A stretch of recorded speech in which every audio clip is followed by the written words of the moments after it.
crankbait color is one of those things where, you know, my guide friends, and it's always a topic, you know, whether that be over a campfire after a day of guiding.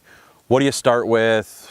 What do you use all the time? What did you catch them on today? And I have a real simple method for it. The color I usually start with is a real loud and bright color. It's got pink, it's got orange, it's got green on it.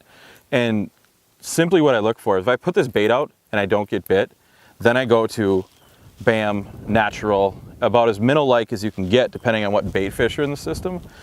So, but if this one starts getting hit, let's say, okay, and it's always the back hook, it's always the back hook, it's always the back hook, then I know it's orange or pink, okay? If I'm constantly getting bit on the whole bait, it means, and this bait's just totally engulfed all the time, it means that the fish are either dialed into this pure color pattern I have right here, or they want that green and orange, you know, so then I'll dial it in from there. You know, a lot of guys, when they start catching fish, they'll assume it's a slow day because they're not catching too many and they won't change out from a bait that they're getting fish regularly on. What I will do is try to figure out what color the walleyes are actually keying in on. So if I'm getting bit on the back hook, okay, I will actually take this guy off. You know, I'll be running two. I'll keep one out, but then I'll run. Let's say I'll go to this guy, pink and green. If this doesn't get bit, it's telling me that they don't like pink, okay? Then I'll go to this guy, black back, orange belly.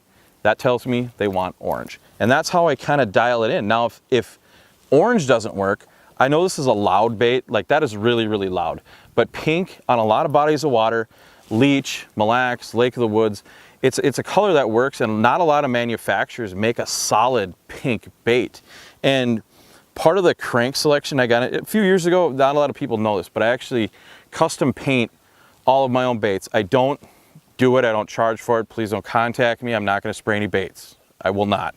So I do it for myself in the off season because we always have, you know, a couple months off. I'll spray up baits and I'll come up with color combinations and then put them into use. Like these baits I just showed you were all number 7 shads, which is a highly effective bait around the globe that I've just added my own spice and flavor to. So hopefully that helps you guys pick out crankbait colors. I know not everyone can afford to go out and get crankbaits custom painted, but next time you're at your local retailer, take a better look, take a more in-depth look at colors before you buy them, before you put them into play to arm yourself to be a better crankbait fisherman.